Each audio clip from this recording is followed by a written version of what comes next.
Yeah, let me find it. Okay. So, so it says you're live right now, and I'll start in three, two, one, and we're live. Good afternoon, everybody, and I'd like to welcome you to the hellscape that is YouTube for today's debate. Today's participants are the Dark Conservatarian and Jeremiah Harding. Today's debate is about the topic about ACAB, which, for the record, means all cops are bastards. That's the acronym, what ACAB means. And DarkCon says NACAB, not all cops are bastards, and Jeremiah says that all cops are indeed bastards. And these two are going to be debating who's right and who's wrong, and I have a format for that.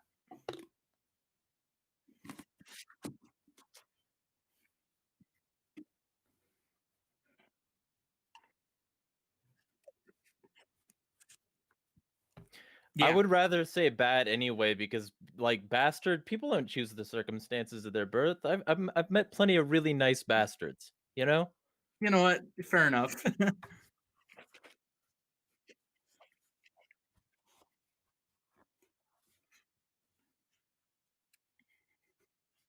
Well, it did start out with bastards. It was a graffiti once. Yeah. So here's the format we're going to be going with. So there will be 2 5-minute perspectives. DarkCon gets 5 minutes, and then Jeremiah gets 5 minutes. And there's 2 8-minute rebuttal perspectives, which each participant gets one. And then there's a 15-minute open discussion. We'll have 15 minutes to address the chat. There will be 8-minute rebuttal perspectives, 2 more 8-minute rebuttal perspectives, and then 5-minute closing statements. If either one of you have said all you need to say and you still have time on the clock, you can just say you can say you will reserve the rest of your time, and then we can get on to the rest of it. So yeah, so that's basically what's going to be going on in this debate. Should have done some type of virtual coin toss since we have to social distance. No, who no, wants no. to go first? I play black. He can go first. All right, DarkCon, let me know when you're ready to go.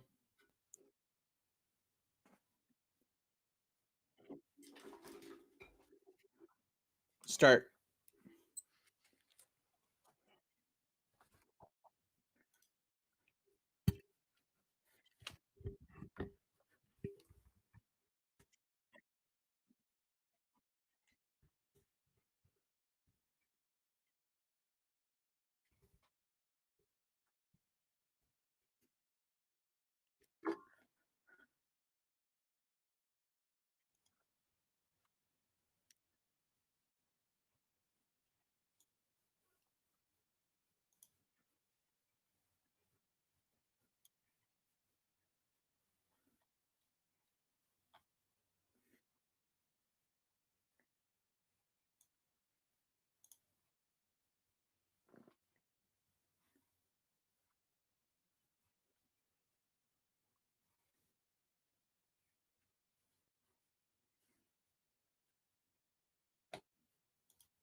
You are out of time. You right on the clock. 5 minutes. Are you?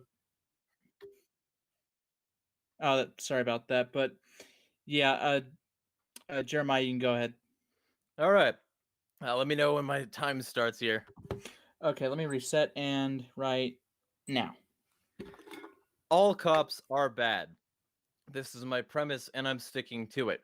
I've said it many times before, and I'll say it many times again because it's fundamentally true. But for some reason, it bugs people when I say it. So much so that occasionally they choose to confront me on the topic. This debate is one of those confrontations. In answering this Crap. question, usually adherents to the thin blue line get emotional and aren't rational about this at all. So it should be interesting to hear how my opponent handles it. But ask yourself, what kind of society do you want to live in?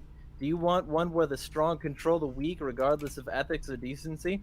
Where a largely unaccountable group of bureaucrats get to violently control what you do from the safety of their ivory towers?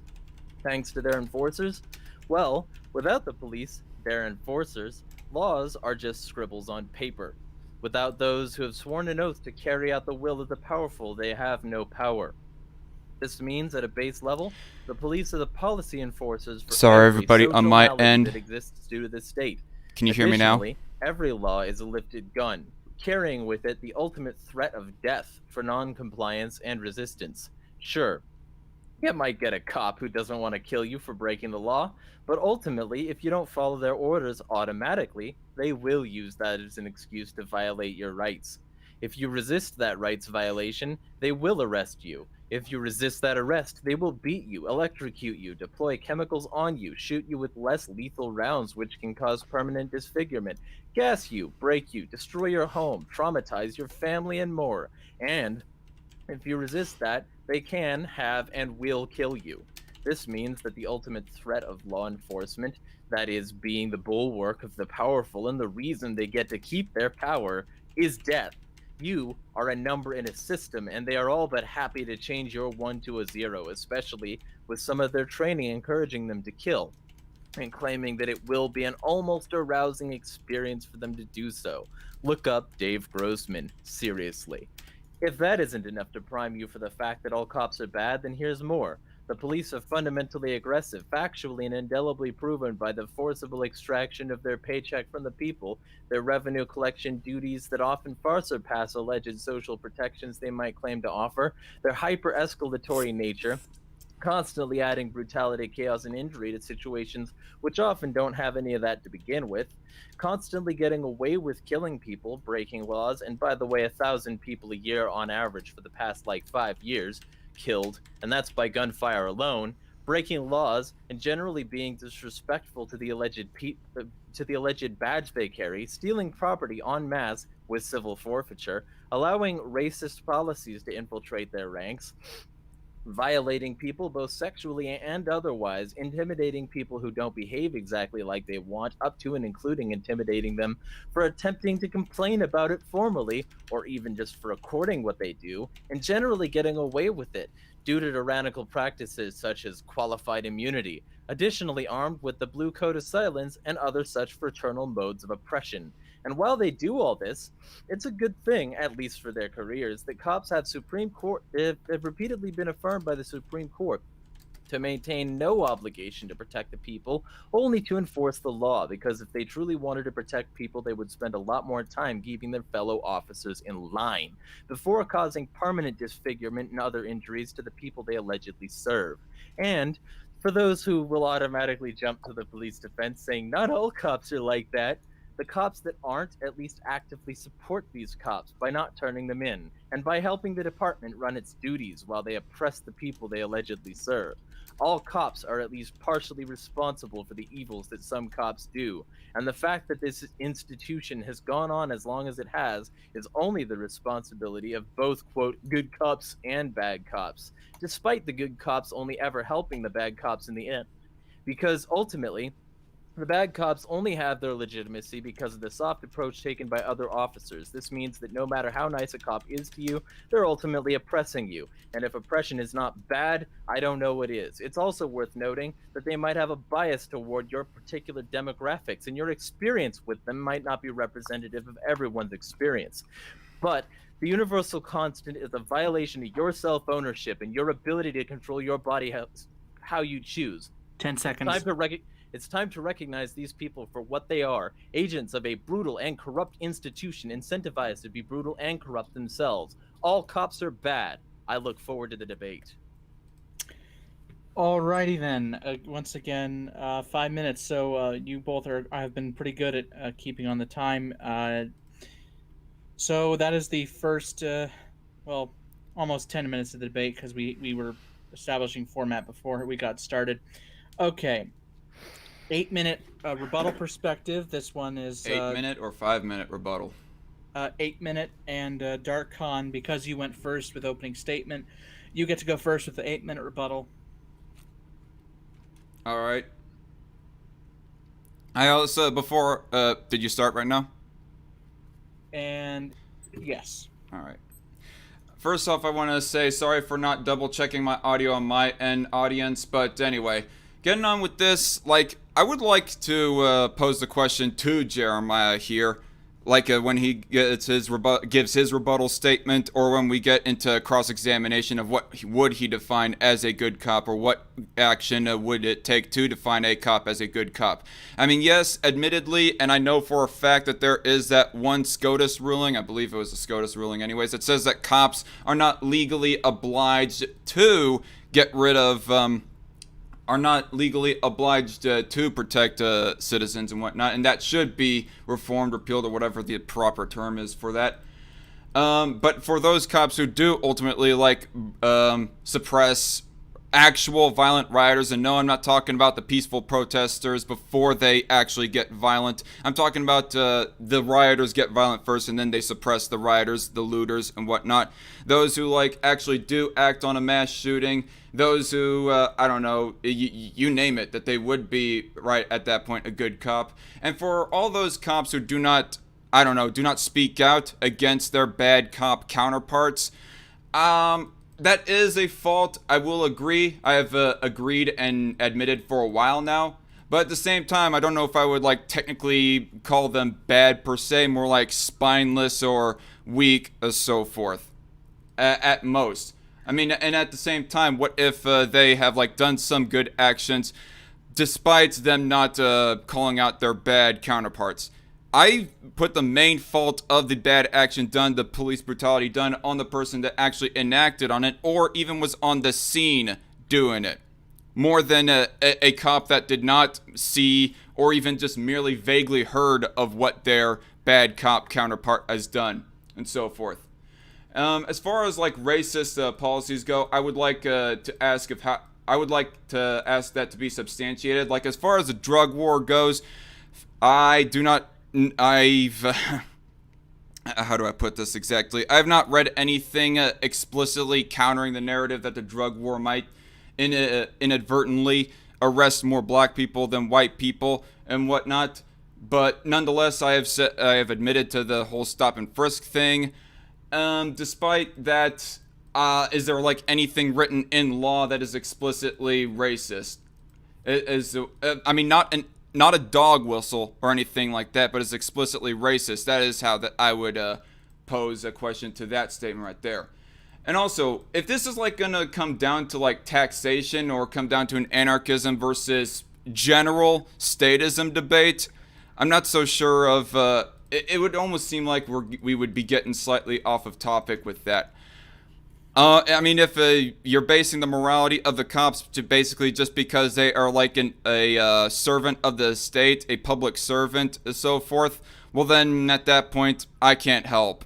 I mean, I would argue that statism is not objectively immoral or unethical, but that aside. And until the violence is actually deployed, I would not say that a cop is inherently evil, by extension of the point of statism versus anarchism, using that metric to determine whether a cop is bad or whatnot. But that's all that I've written down as far as what I wanted to respond to, because I have taken notes to help jog my train of thought. But I guess at that point, I'll just yield. 3 minutes 50 seconds. So far, you guys been good on the time. So, I was gonna deploy these banners, which sadly I don't get to now. I will right now, but this is what I will use to give you a heads up. So pay attention to your screen,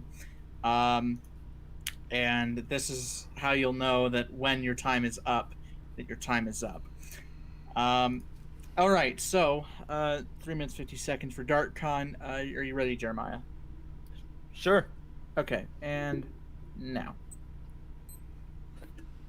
So, my first step will be to say that theft is always immoral, and that it does not suddenly become moral when the state does it. So the fact that cops rely on theft for their paycheck at a base level necessarily makes them a little bit bad, at least. But like that aside, the fact that you conflated public service with the service of the state shows just how blind you are to the statism inherent in policing. And the fact is that I'm coming at this directly from an anarchist perspective, but also listed a ton of things which you didn't even rebut. Things that would impugn the character of anybody not acting in public service. And these things are a long list of brutalities, general things that shouldn't be done to anybody if they haven't harmed anybody.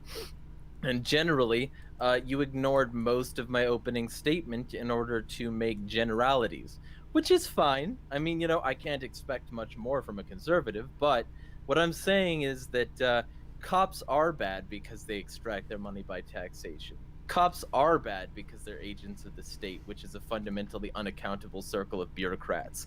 That makes them bad. And if you don't think that makes them bad, I challenge you to find any other institution that operates exactly like the government does that you would also co-sign. Maybe a gang or the mafia, the yakuza. I don't understand the distinction here because the actions are fundamentally the same. And ultimately, it appears to me that you have fallen victim to magic costumes and badges to grant extra rights, because that's the only way that cops aren't inherently in violation of people's rights. Now, you can make some sort of claim about the social fabric that maybe there needs to be this evil, that maybe there is a necessary evil, but to deny the evils inherent in the system when they have been clearly laid out in front of you, and to ignore the layout in such extremity as you have, shows to me a massive weak point in your argumentation. This weak point is only widened by the existence of I guess, ignorance. In this particular case, that is the ignorance of racist policies. This stop and frisk that even Bloomberg admitted was racist as rich donors, that they were all very, very okay with because, they don't like minorities either, and they like having streets controlled and having the status quo maintained. But Bloomberg is not an odd man out. His policies aren't new. Biden and Clinton helped with that crime bill, which was overwhelmingly racist. Hillary Clinton called black children super predators and said they needed to be brought to heel. These policies are all long down the line designed to keep people who were minorities and who were oppressed, minorities and oppressed. A point I made in my opening you didn't address. But to be very specific, when I'm talking about racist policies, I'm talking about let's make crack a very popular and common thing in the inner cities, CIA, and then let's prosecute a war on drugs, which primarily targets inner city youth, making them out to be the worst criminals. Let's make weapons illegal because we don't like Black Panthers marching, and let's have those Black Panthers be the primary, Black people be the primary ones we arrest for weapons offenses. Let's have all these policies that technically apply to everybody, but have an overwhelmingly disproportionate enforcement barometer with the African American youth. Generally poor people. I mean, Body Count put it really well. When it comes to the poor, no lives matter.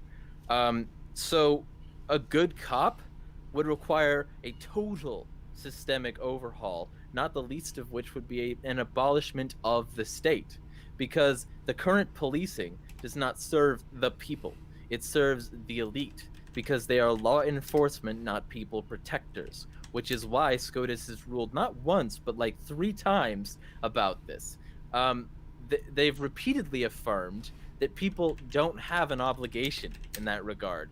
And the fact that they don't have that obligation allows them to act well outside of the scope of their duties and still get away with it. Because, hey, qualified immunity, the thing you didn't address, thin blue line, blue code of silence. I mean, officers are just immediately fired, but then transferred to another department or put on desk duty or something like that, or given, administrative leave, which is their fancy term for a paid vacation. There's no accountability. There's no transparency. There's no ethics, no reason, no logic, and it all comes down from their funding source, their employers, which is the state, not the public, and the fact that they are a fundamentally corrupt and unethical institution who did all the things that I said in my intro that you ignored. And all of these things basically add up to a police force that is accountable for policing the elite's massive panopticon open-air prison that they have created for all of us, where we're all chattel being herded from point to point and not actually individual people. The police are the bulwark of the status quo, and the status quo is evil. All cops are bad. I yield back the balance of my time. 6 minutes and 17 seconds. I was pretty good on time, so neither of you used all your time. That's all right. And now we open up to the largest section of what will be this debate, and that's a 15-minute open discussion. And if any of you people have questions, please ask it during this time, because then we will have a 15-minute period of addressing the chat. So, because we had DarkCon go, whoever wants to go first for this 15-minute open discussion. I always play black. First I want to say, if you're, I did not ignore. At best, I had forgotten. If you're going to assume that bad of faith on my part, well then, oh boy, we're getting off to such a good start right here. But that's being said, what did I forget to address that you would like me to explicitly address at this time right now? And preferably one by one, subject by subject. Okay, so this is like just a direct dialogue section? Yeah. For 15 minutes. Well, let's start with qualified immunity, sir. Basically that they cannot get punishment for no matter what amount of police brutality that they enact. Yep. Generally speaking, I mean, I've heard of that before, and I don't agree with it. I did not think that I had to explicitly say I disagree with it in my response statement. But this is policy. If it's policy, and we're talking about whether or not police are bad, why aren't we bringing up policies that are overriding and constantly present? Policy, I would say, is more of the fault of the administration, the higher ups in the police department than the actual. And apparently, very many things tickle your funny bone. But anyway, I've been laughing this whole time. I mean, really, fundamentally speaking, without police, without the law enforcers, laws are scribbles on paper. That means that if you're going to blame the people who write the laws and not the people who enforce the laws, you've exposed a massive blind spot. I mean, yeah. I mean, until they actually enact on enforcing some very abhorrent act, I don't see it to be inherently the fault of or I don't see as how the cop is inherently bad. So you don't see a systemic oppression mechanism like qualified immunity, meaning that any cop who operates under the systemic oppression, using the system, under the system, and uses this system to fight the people is bad. What does it even take to be bad? Wait, it's not doing it independent of a system. It's not even because of the qualified immunity as to why the cop is considered bad. It's because of the action that they did upon the citizen that makes them bad. Right. So the qualified immunity, the fact that they've all got this power to act with impunity, that doesn't make them bad, The right? qualified immunity and the lack of punishing their police brutality is the fault on the police department and the higher ups in the police department more than the individual police officer themselves. Like the act of killing. Let's take George Floyd for example. Derek Chauvin is the one that is primarily at fault, and you could say his other three counterparts for not directly intervening in that instance. But it is primarily his fault that he, that George Floyd is dead, and it's because of the killing of George Floyd as to why that we consider him immoral. The fact that he did not get punished is more of the fault on the police department itself and the higher ups more than Derek Chauvin himself. And just because every police officer has like qualitative immunity, whether or not they agree with it, I don't see how that's the fault of the police officer. I really don't.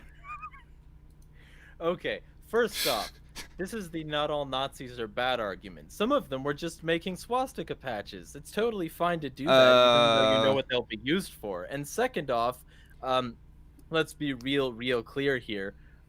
Doing the violence in the first place was the problem, because a counterfeit $20 bill, which was the allegation but never really proven. Right. You're interrupting me now. The $20 bill that was allegedly counterfeited would have never resulted in that level of brutality from anyone else. I mean, realistically speaking, he was pinned down by four cops, three cops on his back. I'm not defending Chauvin. I need you to not interrupt me. Three cops on his back and one cop on his neck. That level of brutality never would have been considered for anyone else. Plus, these cops had less than lethal means at their disposal. They chose the means of encouraging this brutality, and they chose the means of blocking onlookers from doing anything about it. Like that cop who had his hand up, and this isn't, by the way, just about George Floyd, but this is a really good example. That cop who held his hand up and kept people at bay, that cop is also responsible for what happened to George Floyd, even though his knee wasn't on the guy's neck. Because stopping people from interfering with a crime, that is murder, is not ethical.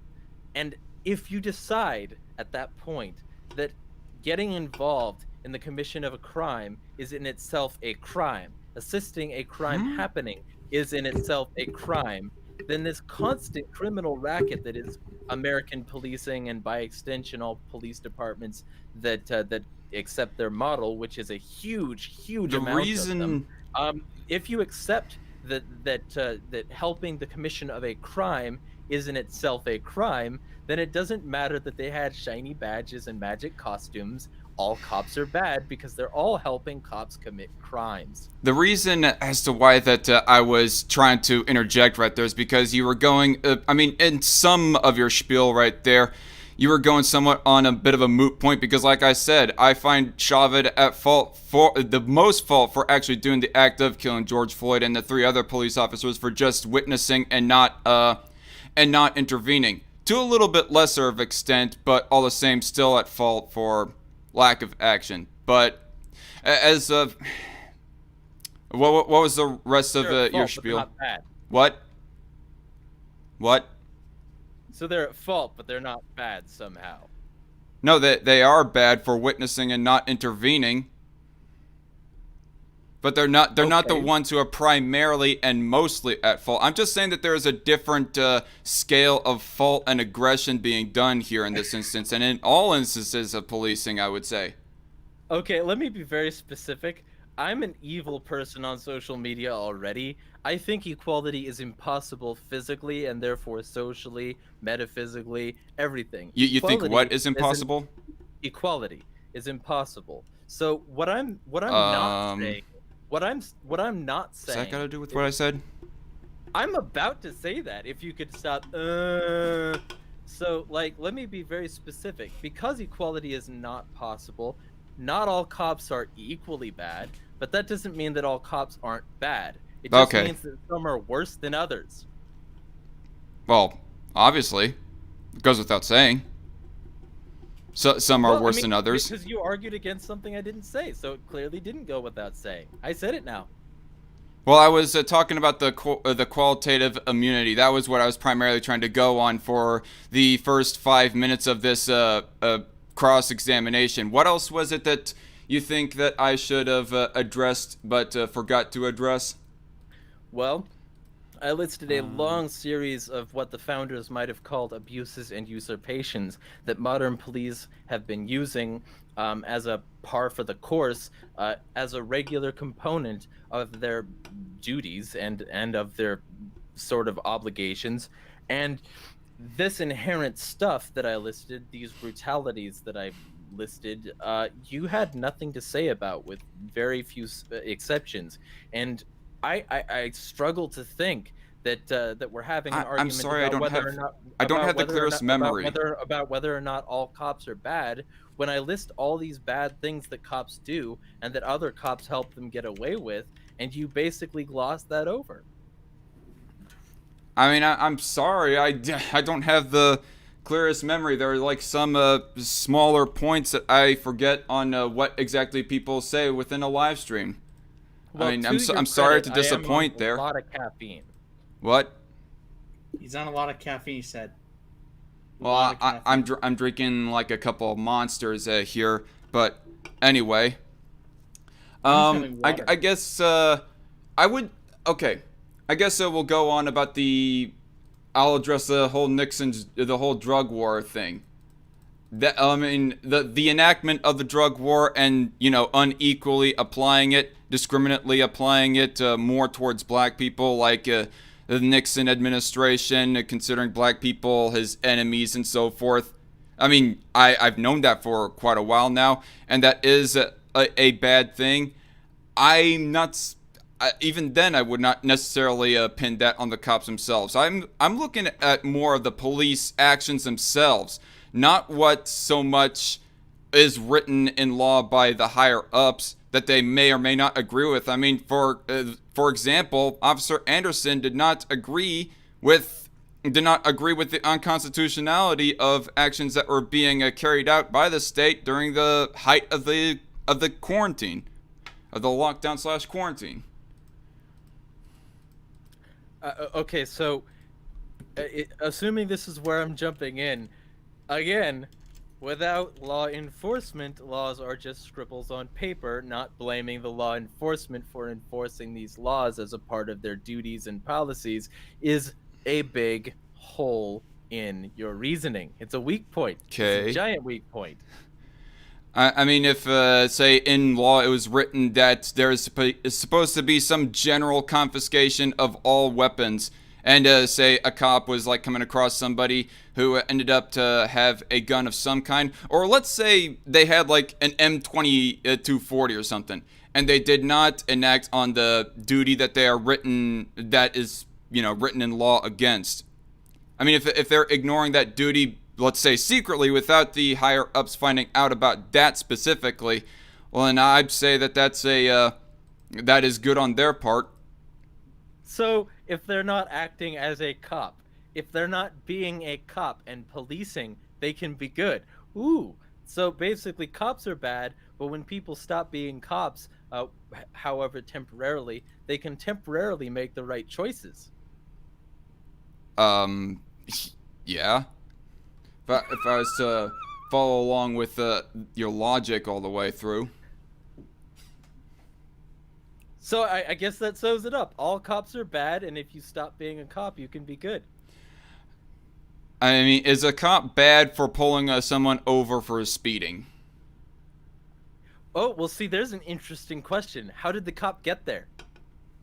He was driving to somewhere else, and just came across somebody that is like going 10 or 15 over the speed limit, endangering other drivers, being a reckless hotshot. How did he get there? How did the cop get there to pull him over? He was driving by. I mean, what else do you want me to say? I want you to admit that the cop had to go faster than the guy was going to catch up.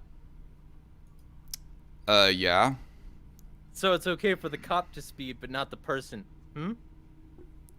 I mean, there's somehow that he has to catch up with him. I mean, in Why does he general, have to catch up? in The general, cop did fine speeding. in generality, if he's like speeding outside of being like in the midst of a chase or whatever, well then that would be wrong on the part of the cop.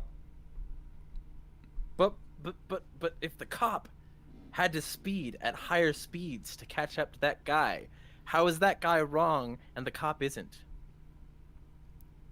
If it turns into like a long term speed chase, I don't know if it would be worth for the cop to be continuing on that chase. But it seems that generally speaking that most people do pull over if they are caught speeding. But how did the cop get there? He sped up to a reasonable amount. Oh, but the other person was being unreasonable, right? That's why he needed to be pulled over. Yeah, he was inherently endangering the other drivers. I mean, yeah, by extension, the police officer, if he was to be even more careless than the driver, he would be endangering to some extent. I mean, if the cop is like in the act of trying to stop a crime, there is always to some extent or another that the cop is also endangering the peers around him as well as the person he's trying to stop. I mean, that goes without saying. It's a generality. Like there's a mass shooting going on. The cops are like whipping out their guns to try to stop the shooter. They're going to risk it, to some extent, possibly accidentally shooting innocent people in the midst of trying to gun down the mass shooter. That's your argument. We're gonna compare speeding to mass shootings. Okay. Not necessarily. I'm just making the point that in general, whatever the case be, whatever the crime be, and the cop is trying to prevent it, there is always going to be a risk on the cop's part that he might hurt somebody on top of the person that he's trying to stop. How about this? How about I make the anarchist argument again that's probably going to make you sad and say that no victim, no crime. If the guy speeding was not reckless enough to actually hurt somebody, then the cop has no right to speed up to him and stop him by the threat of violence for disobedience. What if there was like a private road and there was private police on that private road enforcing a speed limit set up by the private road owner? Police are a public service. They are not private. To conflate private people and policemen is to change the subject entirely. We were talking about public officials. Time's up. Time is up. Alrighty. So there was the 15-minute open discussion. We did get through some stuff. Now we can go back and look at the chat and start answering some questions that the people have sent us. I'm gonna try to go through my chat to some extent as well. All right, so let me just see what's been up here so far. So he's after Floyd, we should look at fatality stats over stats of weapon use. Yeah, I mean that's what the main crux of my argument is the stats more than anything. Okay, the stats are 1,000 people a year by gunfire alone. And how many hundreds of thousands or even millions of police interactions with people are there? Oh, so now we're gonna go there. It's a minority, So we're gonna talk about the fact that the minority of people are the people who resist enough to get killed. We're not gonna talk about the fact that everyone could theoretically be killed by cops. No. I'm saying it's a minority of cases of cops being violent. No, it's not. No, it's not. I mean, yeah, by the admission of the stat there. Cops are fundamentally aggressive. That is their job. Their job is to be law enforcement and to come and bring the force mechanism to the scene. That is their entire job. I'm talking about like in the act, in the momentary act, not of what they might possibly do. So I can point a gun at you, but me saying, like all this stuff, like I'm gonna pull the trigger, I'm gonna shoot. I can point the gun at you, but it's not violent until I pull that trigger, huh?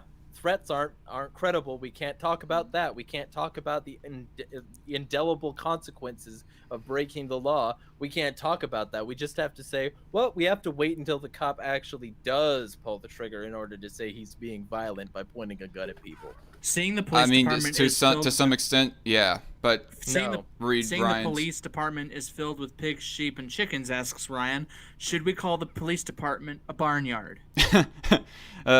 Sure. Why not? Let's see.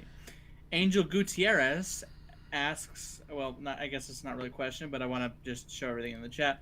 Let's see how deportation is justified in the amount of kids unaccounted for by the government, asks Angel Gutierrez. I don't know who that is, but Looks like a welcome. newbie. Okay. I'm sorry. Was there an actual point there to be addressed, and to who was it specifically being addressed? I mean, from my either of you can go perspective, for it.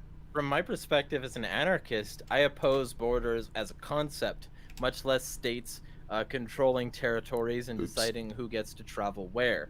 So my particular perspective probably isn't the one they're after. I think they're asking the statist to justify that. But, like, assuming they're asking me, abolish the state, smash ICE, and destroy deportation. Allow people to decide what they want to do with their own property instead of allowing the state to be the universal arbiter of travel. Now, I mean, you want to get on me earlier about changing the subject. Now we're definitely changing the on the subject chat. by talking about answering going a from talking question. about This cops is to the talking about subject. immigration. This is the subject right now. I'm answering a question. If the subject wasn't to be broached, the question shouldn't have been put on the screen. I will say it depends on the circumstance. If it's just like a family that is just leisurely walking across the border and they immediately open fire, ICE, police, or whoever, well then that is wrong. But if they were to just go up to them and catch them and just, physically push them back down south of the border, that isn't near as bad as just openly firing on them because reasons. Reasons. That's a good debate tactic. I mean, reasons that they think are justified, not necessarily me. Well, we're talking about your justifications for police action here. Well, I'm not saying that. I explicitly said that they're not justified to just openly shoot a family that is just leisurely walking across the border. Why are they justified to deport them and hold their kids? I'm saying that that's not as bad as outright shooting them. But is it justified? I think that was the question. To an extent, right now, yes, although ideally, if we got rid of the welfare state, I would be for a more lax border policy. Just disclosure right there. Why don't we get rid of the whole state while we're at it? The whole state is essentially a welfare program. Now we're about to get into anarchism versus statism. If you want to have that debate, you two can just ask, and I'll moderate that debate as well. We need to get to Ryan Howe's question. Well, he says, let's replace police, say, with an officer of the SS or KGB. Should I was following orders, quote unquote, be an excuse? DarkCon, you go first. Wait. Sorry, I'm trying to gather up questions from my chat as well. Let's replace police with, say, an officer of the SS or KGB. Should I was following orders be an excuse? If the action was helping to gas a Jew, well then no. But I don't find gassing a Jew to be equivalent to pulling someone over for speeding. What say you, Jeremiah? I say the Nuremberg defense failed at Nuremberg and it shouldn't succeed anywhere else. I was following orders is not an excuse. It's just a delegation of responsibility to somebody who wasn't there. Reasonably speaking, the order follower is the most responsible for the order having been followed, and you can always make the choice to be a good person and not be a cop. Okay, and here's this statement from Ryan Howe. There's this thing called bystander syndrome. It may have to do with fear that intervening may cause harm to self. Though with police, there should be a higher expectation, he says. What would you both say in response to that? I mean, I agree. It kind of goes back to the whole what is it called? Yeah, Warren versus DC, as JC told in my chat. It goes back to the Warren versus DC SCOTUS ruling. I mean, yeah, repeal it. Yeah. Okay. While we still have about less than 9 minutes left on the questions, where people can ask questions, and DarkCon and Jeremiah will answer. So if you have any questions to these two, or at least one I of them, have at least 2 questions gathered. I'm still trying to gather more actual questions. Okay. JC Armitage asked, and this is something that I kind of wanted to bring up a little bit earlier as well, but JC Armitage says, to be fair, a lot of the arguments Jeremiah has against the cops can also be used to describe pretty much every other publicly funded institution, such as UHC programs like the NHS or the VA, etc., etc. So, and True Grave, by extension of that on same subject, asks, it's immoral to have a government job? Yes. So basically, it isn't just all cops are bad, it's all public sector workers are bad. Public street cleaners even as well? Yeah, I mean, boy. The reason we have public street cleaners is because they have monopolized the industry. Reasonably speaking, the industry could be much better handled by a competitive market structure, but that ain't what happened, is it? And well, after DarkCon answers, we will go to the effeminate degenerates question: what is Jeremiah's alternative to policing to protect people? Are we waiting for your answer, Darkon? Or No, that was a question directed towards you. Well, I thought we were waiting for you to respond to the thing I just said, but okay, we'll gloss over the fact that the monopoly on violence is blocking private sector street cleaners. I don't want to make the question segment too long per question. We have about less than 7 minutes left, so the effeminate degenerate. My alternative to policing is to actually protect people. Police don't do that. Police are actively there to enforce laws and not to protect people. And if people's life and limb, if people's property was actually at risk and somebody actually stepped in to intervene, that'd be one thing. But first off, cops don't do that. Cops come in after the thing has been done and help the prosecutors. They're a glorified janitorial staff, and they're not even very good at that.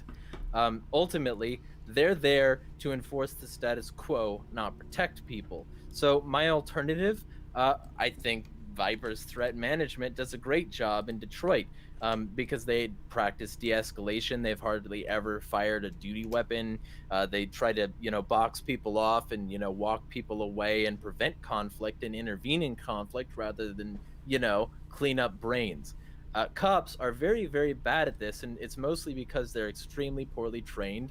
Quick question. They're extremely poorly trained, and while they're being extremely poorly trained, a lot of these cops are in departments that actively bar high IQs. There's a long series of problems that basically mean cops aren't protecting you. They're more of a liability than a protection. That one organization that you mentioned a little bit earlier before you went on further about public sector police, is that some private sector security firm? Yeah, they took care of the duties of public protection in Detroit after the police stopped being a viable option and started to be like where you'd have to wait 2 hours to get a cop. Oh, fair enough. I mean, I'm not for the local governments have a complete monopoly in their localities when it comes to security. The state is monopoly on violence, so. Well, I don't believe in them having a monopoly on the market of security. If there's going to be private security firms, let that be the case. And I guess on the same subject, Invisible Hand on my side says, we may very well see more private police forces crop up soon, and that would be interesting to see. I mean, I've kind of theorized in my live stream that I had with against Filthy Heretic and Esoteric Entity that one method of doing this could be that cities, localities, they hire a private sector security firm in the same way that they hire construction companies for, public works. Just to pose an idea. Exactly. And Angel Gutierrez says, "How should the state deal with with officers actively involved with gang violence, especially in our prison systems where quote unquote suicides are on the rise?" In, Epstein didn't kill himself. That's involved. just a fact. Epstein did not Yeah. kill himself. He's probably still alive. Okay, I'm gonna reread that myself very quickly. How should the state deal with officers actively involved with gang violence, especially in our prison systems where suicides are on the rise? I mean, if a police officer is there on the spot trying to stop a mugging from happening or some other shit, I believe that is a fully legitimate function of police. I mean, I don't know exactly how he wanted me to address it, but yeah, all the same. I believe it was Rothbard who said the state is a gang of thieves writ large. I like that. I think the reasonable expectation of a gang like the state is that it will eventually have some sort of bleed over from other gangs. So the way I see it, gangs involved in policing are pretty stock and standard and to be expected. That's as far as I'm concerned. But like, how do we deal with that? I mean, the state has to be more monopolist, I guess. They have to edge in on their turf and they have to step on some toes. Maybe feds get involved, but that ain't gonna happen because, you know, if it was going to happen, it already would have. Public accountability is extremely slim, if at all. And after DarkCon's answer, we'll go to the next question. And we have about 2.5 minutes left. So if you have any questions, I don't left, have much. ask them. I don't have much of a response to Angel Gutierrez. Although, could I answer very quickly a question from my side, and then we can address FM Degenerate's chat question. Crod 7435. What happens to cops that abuse little innocent children? Do they ever get prosecuted or get a death penalty for their sick crimes? Currently, they generally don't. I will grant the benefit of the doubt, but in an ideal world, I think that they should, or at least life in prison. But they don't get that. They get qualified immunity, pats on the back. They get to spread their child. Like I said, it doesn't generally happen. They get fired. They get they get administrative leave. You know, if you want to really address that, you have to get rid of the power monopoly so that these people aren't immune from the public, and these people can be held accountable. It'd be a lot harder to be a corrupt cop if the public was allowed to do the same things for law breaking to cops that cops were allowed to do to the public for law breaking. And the effeminate degenerate, I'm assuming this is a question for me about the private bullshit. Let me be very specific. My particular model would be that they would just protect an area, and that the people with the most money would probably want the area protected the most, so they'd probably fund it. That's certainly true of Vipers, who, when I found out about them, it was through a Reason video series called Anarchy in Detroit. And basically, the rich people in the area, they want the area protected because it's got all their, riches. So they have these cops out, these not cops, these protection people out there, and they have them available for public service in general to try and keep things calm, because stability is what allows wealth to build, and upward mobility is what causes wealth gains. So, I mean, ultimately, these people would be probably pretty well funded by those who could afford it best. Alrighty then, and we have about 15 seconds. I should have put up the warning, but I was just reading the chat as well. But by the way, yeah, you have 10 seconds. By the way, why don't we keep some of the time that we seeded? Why don't we add that to this, or has that already been done? We have not done that. I should have actually written down how much time. I'll extend this by 5 minutes if there's. Yeah, that sounds fine to me. Objection. Not really. You both sound like you still have something you want to say. I'm just looking at my chat, like I said. But I guess there is at least one more. I'll extend it by. There's at least one more thing by Crod. I'll extend it by 5 minutes. Okay, there's at least one more thing by Crod, but after that, I'm so far not seeing it as any more questions as I'm trying to comb over the chat. Why do civilians need to go to jail for murdering cops out of self-defense when the cop themselves get away with murder and lie his ass off to the judge for legal immunity? That is definitely a problem, Crod. Why do civilians need to go to jail for murdering cops out of self-defense? I believe that is a fully corrupt thing, and I don't know exactly what the reform would be, but I would be all for reforming it so that in self-defense they get immunity themselves, citizen. I mean, out of self-defense. I mean, even outside of cops, it seems that in some self-defense cases, citizen on citizen, it's deemed as homicide or some other bullshit like that because our courts are corrupt. This country needs to recognize self-defense more than it actually does, if I'm to be honest. Or how about the state is a fundamentally violent monopoly on violence, and all this stuff is going to naturally arise from that violence monopoly. And ultimately, when these cops enforce the law, they get to do it in whatever way they see fit. And if the citizen does the same thing, they're prosecuted as a criminal because the state is a monopoly on violence. And they get away with this stuff. The courts will back it up because they're part of the state. It's a fundamentally corrupt and bad institution. The humane mind in the chat asks, cops are also very abusive to, well, he doesn't ask, but he just says, and this, I wanted to see what you guys have to say to this. Cops are also very abusive to women. They had to ban cops from having sex with their suspects. I think they passed that type of law in Kansas, if I'm not mistaken, but I think there were several states that actually had to explicitly say that no, you cannot have sex with a suspect you just arrested. I think there was a number of cases in Alaska as well where that had happened. Yep, so, I mean that's what I was talking about directly by saying that they violate people both sexually and otherwise. Yeah, and Lapis, the effeminate degenerate, says, sounds like a way to get more power into the hands of the rich, basically them only enforcing justice in their areas of interest and where they have property. Meanwhile, the poor are left in the cold. That sounds like it, but it's not what happens. It's been functionally different to that for many years. And to be very specific, the cops are an arm of the rich. If you want to go the rich-poor class dichotomy, I have read enough leftist literature to kill a giraffe. I could be very specific and say that the cops are normally the protectors of the rich over everyone else. So that's not fucking different. Okay. We have about 2 minutes left. DarkCon, if you have any questions from your chat you'd like to answer Yes. while we're here, go for it.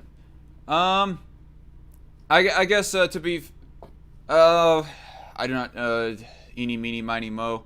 You know what, JC Armitage asks, I have a question. What makes some state police legitimate but other state police illegitimate despite the fact that they all enforce victimless laws, quote unquote? I don't know where as to how that you thought that I was differentiating the different police departments. I was saying that there is a difference in reputation with the different police departments, but as far as equal or unequal legitimacy, I mean, if you want to like talk about some federal organization like CIA, NSA, I mean, for a while I've believed in completely abolishing the NSA and decreasing CIA, if not fully abolishing it. So, anyway. Yeah, abolish the CIA, by the way. The CIA, I consider intelligence a functional arm of the police, and I consider the troops the global police. So, I mean, I basically consider, like, all these people policy enforcers for statist actions and edicts of one sort or another. Alright, so True Grave asks one last question, and that's pretty much it as far as actual questions go. What happens when private police use deadly force? What happens when you use deadly force? I mean, we're talking about private versus public. You're private, not public. So what happens when you use deadly force? I think the question is what kind of force should be acceptable, not what happens when somebody uses it. And that is time. We've been 5 minutes over what should have been allotted, but in the end, we have gotten to the questions at hand. If you do not believe your question was answered, feel free to either message it to me, and I'll do my own video and getting these two to write down what they had, and I'll read it out for you. Or you can ask in the comments below, and I'll direct these two to answer them in the comments below. I believe the comment section is accessible right now, despite this being live. So if it is accessible, just start writing them now. Okay, so now we go into the second set of 8-minute rebuttals. I'm assuming that because Jeremiah has always said he goes second, that means DarkCon goes first with his 8-minute rebuttal perspective too. And If I may say, like, very quickly, then you ought to, like, rearrange your format, because your format says perspective 1 goes last, if I oh, recall right. correctly. Oh, right. Okay, so perspective 2. So Jeremiah, you sadly, sir, you have to go first. I know that you don't like going If first, but you must go first. I mean, if DarkCon wants to, depends. I don't know. Whoever wants to go first can go first. not This is a particularly. I don't have anything to open up with. I'll let Jeremiah All go right, first Jeremiah. this time. Sorry, you're just gonna have to do it. I don't. Especially it according doesn't to the matter. screen It's cap. fine. So, let me be very specific. The police are the enforcement arm for the state. They always have been. They always will be. Police have always fundamentally protected interests that aren't necessarily universal. They've pretty consistently avoided the rich and the powerful. And when the rich and powerful do get punished, they it's like Immortal Technique says, you know, I go to country club prison, you dumb motherfuckers. The system is fundamentally set up at a disadvantage for the poor, for the disenfranchised, for the minority classes of society. And ultimately, when we're dealing with this, we're dealing with a fundamental inequity from the start. The fact is that inequity is ultimately bolstered by the state monopoly on violence, and it's ultimately enabled by the fact that police aren't paid for what they do. They're paid a normal paycheck by taxation. Taxation is theft. And ultimately, if you have an unaccountable institution where you can't revoke your paycheck if they offer you a bad thing, picture that in a restaurant setting. Your food comes rotten. What do? You send it back. You say, I want my money back and maybe a little bit extra for breathing mold, right? You can't say that with the cops. You can protest, you can complain, you can be very public, but ultimately they're not accountable to you. They don't have to be accountable to the public. They don't have to protect the public because they get a check no matter the fuck what. So let me be very specific. The police don't have to serve you. They don't serve you. They are a gang, and they constantly employ the Nuremberg defense, which is fucking hilarious because the US theoretically fought the Nazis, right? But hey, you know, trust a government institution who ran adjacent to Operation Paperclip to adopt some of those tactics, right? The institutions which the state operates are always going to be fundamentally wrong, yes. And no, I'm not saying that everybody's equally wrong. Some paper pusher helping some poor family get food stamps is nowhere near as bad as a cop kneeling on a neck for 8 minutes and 36 seconds until a man turns purple and dies. But to be extremely explicit about this, that doesn't mean that the cops are bad argument does not stand. The arguments I made for all cops being bad were not remotely countered by the dark conservative here. They were not remotely contended with. And as a result, I struggle to believe that he couldn't believe them now unless there's some sort of cognitive dissonance blocking that. Because, reasonably speaking, cops do unethical things as a par for their course. They are funded unethically. They maintain their power unethically, and they got their power unethically. I don't know how unethical somebody has to fucking get to be bad. But I think if you're funding this institution, or if you're supporting them, if you're assisting them, you're guilty as well. I think if you help this institution, you're with them. And I think fundamentally, we're dealing with an institution that does not give a fuck about what you think is bad or is not, because they don't have to. And that makes them bad by default. Their unaccountability, their force, their violence, their aggression, all of this makes them bad, whether or not people want to admit it. And ultimately, not admitting it is just an exercise in being a stick in the mud and trying to avoid change at all costs, no matter how logical the change might be. And to me, that is really, really endemic of conservatism, because we're dealing with people who want things to be the way they were, or see no problem with the way things are, and don't want things to change, don't want progress. And if that's the case, we're dealing with people who don't mind the idea of regressive, toxic, and ultimately evil policing, as long as it maintains some sort of status quo or some sort of reversion to better times where we make America great again. This is a fundamentally illogical mentality, fueled by fundamentally illogical notices, and ultimately, it's not going to end well for anybody who tries to employ it, because we're dealing with an institution that does not care about your consent, but is very happy that you lick the boot. So, yeah, I haven't changed an iota. None of my points were wrong, and I can't see any actual rebuttal in the sight of my opponents. None of the authority these people have, these cops, is legitimate. It's all gained by force, none of it by the consent of the governed. And really, realistically, they don't need your permission. They don't need your approval, and they don't need your support. And no matter how much you give now, they're still gonna come for you when the time comes. So just make sure that you spend your energy well, because, you know, I think you'd rather use your tongue to speak out for the people who need it, rather than to polish the boot. But hey, I might be wrong on that, because you sounded like you had a few problems with the cops. So why is it so hard for you to admit that the problems that you have with the cops are fundamental to policing and will not change with the manner of policing or with, you know, some sort of policy shift? Why are you not willing to admit that these people are a fundamentally unaccountable and unreasonable bunch bent on aggression and violence? And if you do admit that, why are cops not bad? I cede back the balance of my time. Alrighty then, 6.5 minutes. Okay, so yeah, you used about 2/3 of your time. DarkCon, when you're ready to start, I'll start the timer.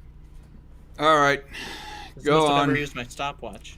And by the All right, way, here we go. no promises that I have remembered everything, so I'm sorry if it seems like I've ignored something, but it was not intentional. But you started the timer already, right, S-Man? Yes. All right. And as far as these debates go, most of the time when I go into these, I don't expect to, like, change people's minds. I mean, inadvertently, I have with some cases. I mean, S-Man can tell you about his abortion beliefs and our interactions with each other, for one thing. But most of the time, and even with him, I was not expecting to hardly change any minds. I mean, much less in one single stream, for one thing. And I do see wrongs within today's society, and you go talking about as to, yeah, I do see some wrongs within the police system, but I see that more of a problem with the departments and the higher ups and what is put into law or policy that is not fully, if at all, in control of the individual police officers. And as far as police officers being bad, I determine them being bad by their own actions, specifically, more than anything else. And as I mentioned earlier, it is statistically low as far as how much police brutality is committed. I mean, we can debate on how disproportionate it is between the races, but we did not go through that a whole lot in this debate. We touched on it somewhat, but nonetheless, until a cop actually does some case of police brutality, be it killing somebody or even unnecessarily injuring them or otherwise, I don't see them as being inherently bad or evil until that they have done something like Derek Chauvin has, or the person who busted in Breonna Taylor's door, or even Eric, the police officers who handled Eric Garner and so forth. And so looking through my notes here. Oh, you did take notes. That's good. Yeah, I'm just trying to remember which one it is. And I would say that ultimately, and this idea that you said that not all government workers are equally bad, granted, but ultimately you did say a little bit earlier that they are bad in some extent or another. I would argue not, at least not objectively anyways. I mean, whether we like to agree with it or not, or no matter how much we argue about it, and whether or not we plan to argue about it in the future, taxation and the idea of paying people with taxes, I don't see as objectively immoral or otherwise. And as far as the abolishment of the state, if we was to get rid of the state, I cannot see as to how that it would not somehow revert back to that kind of circumstance to some small extent or another, no matter how much land, how much or how little land that these, I don't know, as the Hoppians would like to call it, covenant communities that they would set up and so forth. And so by that extension, I would say that firefighters are definitely not bad. The Nuremberg defense is not legitimate, definitely not inherently legitimate. I mean, especially if the action was so egregious, like killing somebody for some very arbitrary reason. But that aside, yeah, I don't know. I guess I have nothing more to say at that point, and I'll just go ahead and yield. 3 minutes, 52 seconds. Alrighty then. Let's see. So we've gone through the rebuttal perspectives. Now we shall begin with closing statements. And sorry, Jeremiah, but once again, you go first. All your degrees are arbitrary throughout this entire debate. You've not stated any sort of objectivity, much less had any objectivity to lean on for a statement of objectivity. So it's amusing to me that you would end on that note. Ultimately speaking, you have no grounds to make the statement that law enforcement is not responsible for the laws they enforce. And if they are responsible for the laws they enforce, then they are all equally responsible for bad laws. Because realistically speaking, without law enforcement, there can be no law. And without law, there can be no law enforcement.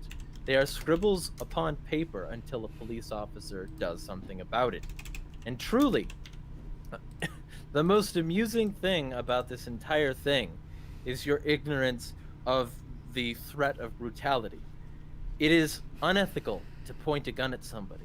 It is unethical to use threats of violence to get what you want from people who have nothing to do with you. There are no victims where there are no crimes, and there are no crimes where there are no victims. So let's be very specific and say that threats are violent in and of themselves. They are aggressive. They move against, aggretti. And by the non-aggression principle, which we all ultimately agree to at least a little bit, which is why everybody gets upset when somebody says, he hit me first. By that principle, cops are fundamentally aggressive. Now you can try to make excuses for that aggression. You can try to say that somehow evil is necessary, but ultimately, denying that the evil exists is your failure. You have failed repeatedly to prove that these actions are not evil. You have failed repeatedly to state an objective standard by which evil exists, and you have failed repeatedly to demonstrate why cops are not in and of themselves bad. You've done so while ignoring arguments on the grounds that they bolster an anarchist perspective, as though being anarchist is somehow an impingement upon my logical structure. It isn't, by the way, and that's ad hominem. But I wanted to give you a chance to walk that back and maybe realize that, yeah, if this is true, there are a bunch of things that are true that you might not otherwise like to believe.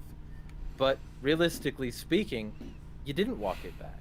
You had no problem persisting with illogical mindsets because they bolster your statist argument, which to me is emblematic of the state monopoly on violence. You don't have to be accountable for your bad arguments any more than cops have to be accountable for their bad points, their bad ideas, their bad execution, and ultimately their bad job. Cops are bad, and I have proven that succinctly and repeatedly tonight and on many other occasions. And if anybody wants to find me on the internet, they can, because they'll see a long series of history of me discussing police brutality and how this happens much less statistically irrelevantly than he would like to claim. Ultimately, this is very common. And when brutality and rights violations of one sort or another aren't happening, there's an active threat of it. People are told to be calm and respectful to officers because otherwise they might be brutalized. And that's because officers are by default and by fundamental virtue of their chosen profession, which, by the way, blue is not a race, and being bigoted against blue lives is totally ethical. Just saying. The only blue life that matters is Sonic. But being specific, when we're talking about police, they have made a choice to be who they are. And what that choice has led them to do is a long series of other choices. And those choices lead them to a long series of unethical actions. And if constantly and regularly and by force and virtue of your profession you constantly make unethical choices, I see no escape but to call you bad. And if that is the case, then yes, I am so sorry, well, not really, to break it to you, conservative, but all cops are bad. And I yield back the balance of my time. Alrighty then, 4 minutes 37 seconds. You had 23 seconds left. Okay then. DarkCon, it is now your turn to go in this closing statement, and go for it. All right. You start. All right. I guess my first thing would be that I don't see as to how that Jeremiah has proven that they're like inherently, automatically bad. The only thing that I could vaguely see that is a point is the whole taxation and using public funds to pay for them, or even of the whole qualitative immunity thing that is, like, again, not of their own fault, and that's not even why we say that an individual cop is bad, not because of the whole qualitative immunity, but because of the actual immoral act that they have done, as to why that a police department determines, maybe we should give them qualitative immunity, and so forth. Like, I'm not ignorant of the whole threat of brutality. Like, yeah, they might ultimately have the power to use a certain amount of brutality, like, even, say, shooting somebody just because they were jaywalking, for example, and they might get qualitative immunity. There is that potential right there. That precedent is set right there. But until they actually do that, I don't see the individual cop as being immoral. I mean, I don't know how else to argue on that point. Again, they are immoral. They would be immoral by their own actions, not because of the system above them that they have little to no control over. As far as the whole objectivity side of things, I don't believe most of my beliefs, at least, to be really that objective. And yeah, I don't remember what else that I want to respond to. So I guess I'll just leave it at that ultimately. You'll yield back? Yeah, screw it. 1 minute 55 seconds. And that would be the end of it. What are you drinking, actually? I've been meaning to ask that the whole time. What have you been drinking? It's piss. So, Sorry. I put 2 scoops of micronized creatine in it. That's 10 grams of creatine monohydrate. I put 1 scoop of NeuroFX in it. Uh-huh. And 1 scoop of Metarex ThermoFX pre-workout. I feel like I can the heart attack vibes are really strong right now. Let's see. I'm gonna check the chat once again. Alexander Trent says, and I quote, Detroit security companies are trained forces hired privately by communities or businesses. Detroit, for the most part, has improved and grown. Police in Detroit are meh, but the burb cops are aggressive. I have never lived in Michigan my entire life, so I'm just going to have to take your word for it. Humane Mind says, deport all cops to Hooters. Well, good for you, sir. Let's see. That would sound like too much of a good time than Jeremiah would think they're worthy of. Well, if they worked at Hooters, they might have to actually earn their money. Well, I thought you was mean like get to enjoy ogling at all the sexy women, but whatever. Well, no, they should work at Hooters. They should mop the floors. They should do real work. Facebook is the boomerang. Whatever. I was trying to make a joke, but I guess it flopped. Well, no, I'm just hyper caffeinated and a Sonic fan. I'm fast, yo. I'm fast. Moving faster than your joke. Okay then. Let's see. Okay, that's really basically it. There's nothing else being put in the chat. All right. If you guys have any questions that you want to ask that we don't get to because we're about to end this, just put it in the comment section below, and either I'll answer if it's directed at me. If it's directed at either of these two gentlemen, I'll ask them to take a once over at the comments and they can look. If anyone wants to, because I know some people mentioned abortion in the chat. If anyone is upset with my views or DarkCon's views, feel free to make them known. And brother. yeah, and I'm will both of us will defend it, whether it's 1-on-1 with someone or 2-on-2 or whatever. Would they enjoy this, DarkCon? How about femboy hooters? I don't know. It depends on what cops generally are into. But was we about to cut the feed on your side here soon? That's a good thing. You know, I mean, because unlike being gay, cop is a choice. You know, they make their choices. They make their choices, and that's why they're fundamentally unethical, because the structure above them isn't the one making the choice ultimately. The beforehand point, I was thinking to myself, what do I disagree with here? Like, I know that being a cop is a profession that people choose, that sexuality, being of a sexuality, is not what they choose. But and before we end up dragging this out further, if you have anything you wish you would have said, just comment it. It would just be me repeating what I said earlier. Okay. Well, anyway. Thank you to everyone for watching. If you liked it, please subscribe and all that stuff. I'm going to be making my own video about police, my proposed reforms, and saying shit that I think is true that will piss off the Blue Lives Matter people. And I'm going to have a lot of fun with it, considering the fact I actually wrote on Blogger. Blogger's fun. On Blogger, basically saying that defund the police is not what it sounds like, and people need to know what they're talking about when they're against that. Anyway. Thank you all for watching, and as always, I'm Miss Man Speaks. This is Jeremiah, and this is DarkCon. Jeremiah has an epic beard, and we're leaving it at that. Thank you all for watching. Have a good day. And I have an epic profile pic. Not as good as my tie. Well, okay. I'm not going to end it quite yet on my end. For like everybody who is like watching in the chat, there is like actually one question irrelevant to the actual debate that I kind of want to ask Jeremiah, just as a clarification, more or less. But Jeremiah, is it true that you think that, say, two lifelong friends and say they are dating, but they don't plan to actually get married until actually crossing the barrier of 18? Say an 18-year-old and a 17-year-old, they're a few months apart. Is it true? Wait, what? What? I'm sorry. I just took off my headphones because someone was in the. Wait, what? So I know where this is going.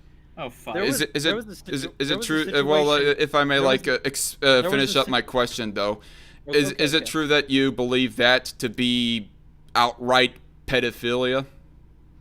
So this is directly related to a situation that occurred not too long ago. I smelled some fishy vibes coming off of somebody because I had recently started to come out against pedophilia very hard. It's why I'm banned from Discord, because Discord banned me and deleted the server, lying about the reasons. And ultimately, the thing that happened was I started to really go hard against pedophilia and had this server that they didn't like. It was very effective. But one of the rules of the server was that you couldn't be under 18 and you couldn't advocate for sex between somebody who is 18 plus and under 18 if you wanted to be in the server. It was a very extreme rule, and it was designed to weed out the people who might be trying to find little weasel ways, or just genuinely pedophilic spies trying to interfere with our operations. Ultimately speaking, I decided to go against this particular individual who is generally the basis for this rumor, um, because he was trying to make exceptions while still being in the server, and he was trying to make those exceptions because somebody else trying to make the exceptions got added to the questionable people list in the server. Because, and I'm not going to say who it was because he's completely retracted and apologized. And I Let's. believe in retribution, reform. I believe in making better choices. But basically, he had been fishy about him trying to come out with little exceptions for it, and so I baited him by talking very specifically as though that were the case, as though Romeo and Juliet didn't apply. And when it comes to that particular situation, this other person got very defensive, but only while this other person was constantly bringing up the fact that 13-year-olds could consent to sex with adults. Yeah, I And don't agree with it. Obviously. Yeah, so I smelled that coming, and I kept on telling him that trying to bait him into coming out with his real views, and this was a different person. And while I was baiting him into coming out with his real views and really exposing himself for some of the shitty things he thought, um, so that we could hold him accountable, this other person took very close offense to that because under Romeo and Juliet laws, their relationship was fine. So, in order to keep the bait going, I kept it going even when they asked me to say that it applied to them. But really, ultimately, it was just trying to hold one person accountable, and a bunch of other people got very offended. And I mean, this is. ever since then, I've had to deal with that. But to be clear, if you met in high school, I don't really see much of a problem with it. But like ultimately, this person was trying to make justifications for a bunch of other shitty people, so this person Well, can go fuck themselves. Well, that's all interesting, well and good, the history of your Discord server and whatnot, but I don't know if it like as so much directly answers my question, Well, and I guess I directly answered your question right there at the end. I wrapped it up. I'm very good at making very concise statements that have an overarching theme and then coming back to the conclusion to wrap it up. It's public speaking. Have you ever taken a class? I have taken a class in public speaking, but I always like more direct answers nonetheless, and like to try my best to give a more direct answer as well. But anyway, Let me my just do my 10 to words here, reiterate then. to This person was a bad person, and I definitely want them to go fuck themselves. well, But no, I don't think people who met in high school are pedos. so basically an 18-year-old dating a 17-year-old, that isn't pedophilia in your mind. Just to clarify. Well, I mean, as long as they met like in that time frame, sure. I think it's kind of squishy. But also, to be very specific, I think like 22 at least until you have sex would be a good general rule, because the prefrontal cortex isn't really like even potentially fully done developing until then. So ultimately, I hope my kids don't have sex until they're 22 with anyone. That's Um, that's fine. So I mean, but pedophilia is an entirely different subject that I could go off on for a while. All right. Just other things I heard, and I wanted to clarify now that I had the opportunity. So I guess it's a no on that question. No, I anyway. mean that person took deep offense because ultimately they're kind of spurgy, and they didn't like the fact that I was being rigid, and they also and basically badgered and peppered this everywhere as part of a concerted effort with a couple other people to get me off the internet. This person and multiple other people have been trying to destroy my reputation, but I've been fairly good at defending that. I think that's about all that I'm going to leave it at as far as my end of the stream goes. Come on. Yeah, no, I don't think there's like anything more in the chat that is that much worth addressing. But I would like to thank everyone very much in the chat for participating and watching. Sorry that I forgot to double check my audio in my OBS studio. But that aside, this is where I'm going to go off air. Y'all have a great weekend. See y'all later. And